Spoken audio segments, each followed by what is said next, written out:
doing that right now. I think this is, people have criticized Adorno for underestimating spectators, underestimating audiences, right? That he sort of assumes they're made stupid by films, and then because they're made stupid, they don't want to do anything. They just want to go home, and they end up obeying the system and not even thinking about things. That non-thinking leads to conformity. So, I don't know if you wanted to debate this or whether you agree with his logic, but the essay presents is that the essay presents this process as a process, so that mandatory pleasure leads to not thinking, leading to conformity, social conformity. That's how Adorno lines up the pins, and then he knocks them down. Yeah, Tom, and I said, is it like that book, Brave New World, right? Where, like, yes, right. All those like Right. Like gamblers have to like take soma, and then they just like they don't want anything except just like go take soma after work, and then kind of just like constantly just doing this like roll out work. I would say that he is. I would say that Adorno probably read Huxley. That book came out in the 30s. He probably read Huxley, and he was thinking about that connection between pleasure and conformity. Well, the question is understanding arts, like relations to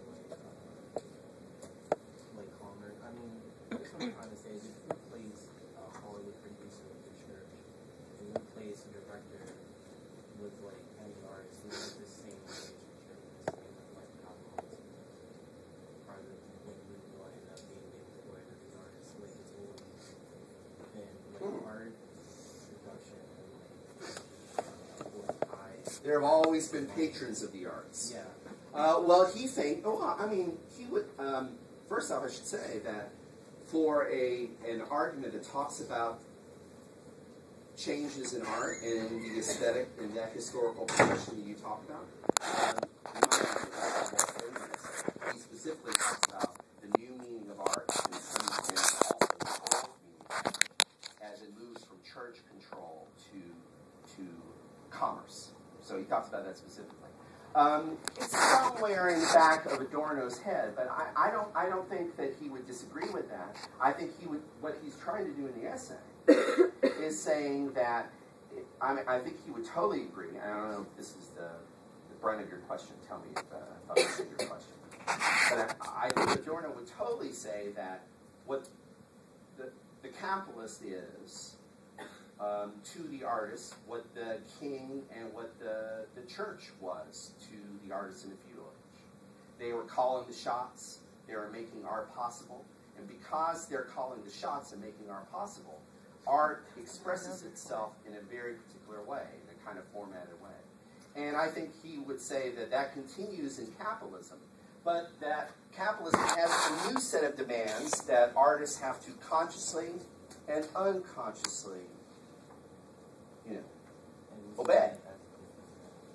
Yeah, I think he feels it's different. I think one of the things he feels is different is that idea of the imperative, because this obviously wasn't true of the church, right? The church-sponsored art, it goes without saying, there's some downer messages in church-sponsored art, right? I mean, it's a tragic view of life. I guess supposedly Dante called his poem The Divine Comedy because it ended up okay in the end, but you have hell and you have purgatory, and those are two separate books, and the book on hell is long, by the way. The Inferno book is long. So religion incorporates a lot of the negative. Religion incorporates a lot of the negative. One of the things that Adorno is saying in his essay is that capitalism can't allow in the form of art and film, capitalism can't allow too much of the negative, can't allow too many depressing or pessimistic images. Why? Unlike church-sponsored art, capitalist art can't allow all these negative images or these images to say, hey, maybe you need to sublimate your desires. Hey, you're a frail, limited human being. Hey, mortal, you're going to die. Those tend to not be. I bet you won't see those themes expressed in one of the top grossing films right now, right? here's a film that's a feel-good movie about death, and it reminds you that you have an immortal soul and that you're going to die soon, and you want to avoid sin because your immortal soul is much more important than your mortal, perishable body. So why are you spending so much time on your body? Why are you spending so much time adorning your body? Well, now, I think in my example, you can sort of say, well, I hope you're able to relate why capitalism can't afford to have too many negative messages in its films. What would that be? Why would that be? No one's going to pay for that. Huh? No one's going to pay for that. No one's going to pay for it. No one's going to buy it. That's the reason for the happy end. Yeah, Chris? Well, no one's going to pay for it, and then it leads people to... Question. Is that where you're going to go? Uh-huh. Or no?